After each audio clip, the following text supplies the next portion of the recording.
പരീക്ഷയ്ക്കങ്ങ് എത്താറായില്ലേ? ഈ ഒരു സമയത്ത് നമ്മുടെ കുട്ടികൾ ഫേസ് ചെയ്യുന്ന പ്രധാന ഒരു പ്രോബ്ലമാണ് എക്സാം ഫിയർ എന്ന് പറയുന്നത്, പരീക്ഷാ പേടി. ഈ പരീക്ഷാ പേടിക്ക് ചില കാരണങ്ങളുണ്ട്. ആ കാരണങ്ങൾ എന്തൊക്കെയാണെന്ന് നമുക്ക് നോക്കാം.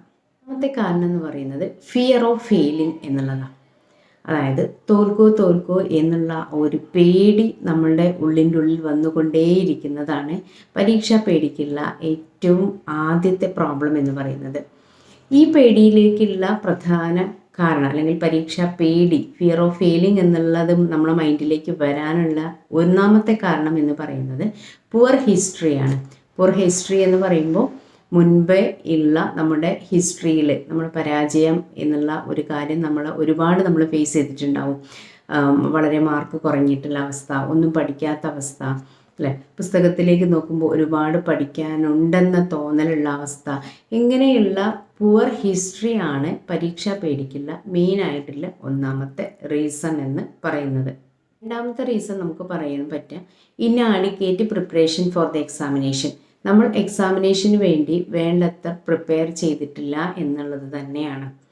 അതായത് നമ്മൾ ബുക്കിലേക്ക് നോക്കുമ്പോൾ നമ്മൾ പഠിച്ച കാര്യങ്ങൾ വളരെ കുറവും പഠിക്കാത്ത കാര്യങ്ങൾ കുറേ കൂടുതലും ആയൊക്കെ തോന്നുമ്പോൾ ഇതെന്ത് ചെയ്യും? നമ്മളുടെ ഒരു പരീക്ഷാ പേടി മനസ്സിലേക്ക് വന്നുകൊണ്ടേയിരിക്കും. രണ്ടാമത്തെ റീസൺ എന്ന് പറയുന്നത് ഇറാഷണൽ ബിലീഫ്സ്. അതായത് കുറേ നെഗറ്റീവ് സെറ്റ് ഓഫ് ബിലീഫ് നമ്മുടെ മനസ്സിലേക്ക് വന്നിട്ടുണ്ടാവും. നമ്മളൊരു ബിലീഫ് സിസ്റ്റം നമ്മൾ ഫോം ചെയ്തിട്ടുണ്ടായിരിക്കും, അല്ലേ? അതായത് ഈ ബിലീഫ് സിസ്റ്റം ഫോം ചെയ്യാൻ ഹെൽപ്പ് ചെയ്യുന്നത് മിക്കവാറും നമ്മുടെ ചുറ്റുപാടുള്ള ആളുകളായിരിക്കും. നമ്മളുടെ പാരൻസോ അല്ലെങ്കിൽ ടീച്ചേഴ്സോ അല്ലെങ്കിൽ ഫ്രണ്ട്സോ ഒക്കെയുള്ള ആളുകൾ നമ്മളിലേക്ക് കൊണ്ടുവരുന്ന കുറേ നെഗറ്റീവ് തോട്ട്സ്, അല്ലേ? ഇനിയും പഠിച്ചിട്ടില്ല, പഠിക്കാൻ സമയം ചിലവഴിക്കുന്നില്ല, അതുകൊണ്ട് തന്നെ മാർക്ക് കുറയും എന്നുള്ള കുറേ നെഗറ്റീവായിട്ടുള്ള കാര്യങ്ങൾ നമ്മളിലേക്ക് വരുന്നതും എക്സാം ഫിയറിലേക്ക് എത്തിക്കും എന്നുള്ളതാണ്.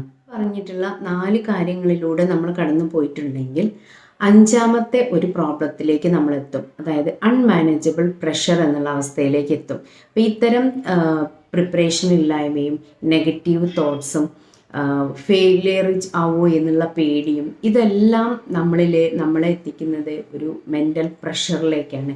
നമുക്ക് ടെൻഷൻ ഉണ്ടാക്കുന്നു, സ്ട്രെസ് ഉണ്ടാക്കുന്നു. ഈ സ്ട്രെസ്സ് മെൻ്റൽ പ്രഷറിലേക്ക് നമ്മളെ എത്തിക്കുന്നു. ഇത്തരത്തിലുള്ള മെൻ്റൽ സ്ട്രെസ്സ് നമ്മളുടെ സെൽഫ് എസ്റ്റീം കുറയ്ക്കുന്നതിലേക്ക് നയിക്കുകയാണ് നമ്മൾ ചെയ്യുന്നത്.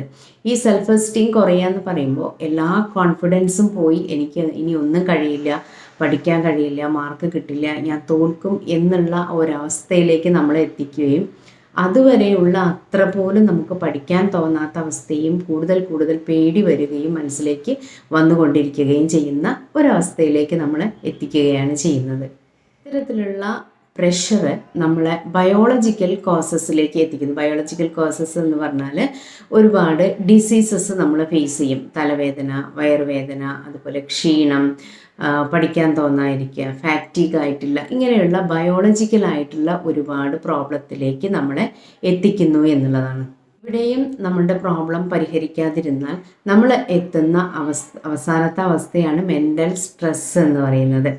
ഇവിടെ സൈക്കോളജിക്കൽ ഇഷ്യൂയിലേക്ക് നമ്മൾ എത്തിച്ചേരാണ്. അതായത് പരീക്ഷാ പേടി എന്ന് പറഞ്ഞിരിക്കുന്ന സൈക്കോളജിക്കൽ ഇഷ്യൂവിലേക്ക് എത്തിച്ചേരുന്ന ഒരു അവസ്ഥയാണിത്.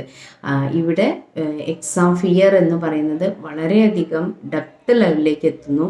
നമുക്കൊന്നും പഠിക്കാൻ കഴിയില്ല, അതായത് നിരാശ, അല്ലെ, ഫ്രസ്ട്രേഷൻ ഒക്കെയുള്ള ഒരു അവസ്ഥയിലേക്ക് നമ്മൾ എത്തിച്ചേരുന്നു. ഇവിടെ നമ്മൾ ഒന്നും ചെയ്യാതെ മ്യൂട്ടായിരിക്കുന്ന ഒരവസ്ഥയാണ് ഉണ്ടാവുക. അപ്പോൾ സിമ്പിളായിട്ട് എക്സാം ഫിയർ, പേടി എന്നുള്ളതിൽ നിന്നും ഒരു സൈക്കോളജിക്കൽ ഇഷ്യൂവിലേക്ക് നമ്മളെ നയിക്കുന്ന ആ ഒരു സ്റ്റേജസ് നമ്മൾ അവോയ്ഡ് ചെയ്താൽ, അതിൽ വരുന്ന ഓരോ സ്റ്റേജസും നമ്മൾ അവോയ്ഡ് ചെയ്താൽ, അല്ലെങ്കിൽ അവിടെ അത് പരിഹരിക്കപ്പെട്ടിട്ടുണ്ടെങ്കിൽ ഒരിക്കലും നമ്മൾ അവസാനത്തെ പ്രോബ്ലം ആയിട്ടുള്ള മെൻ്റൽ സ്ട്രെസ്സിലേക്ക് അല്ലെങ്കിൽ സൈക്കോളജിക്കൽ ഇഷ്യൂവിലേക്ക് നമ്മൾ എത്തിച്ചേരാതെ നമുക്ക് വളരെ കൂളായിട്ട് എക്സാമിനേഷൻ ഫേസ് ചെയ്യാൻ സാധിക്കും.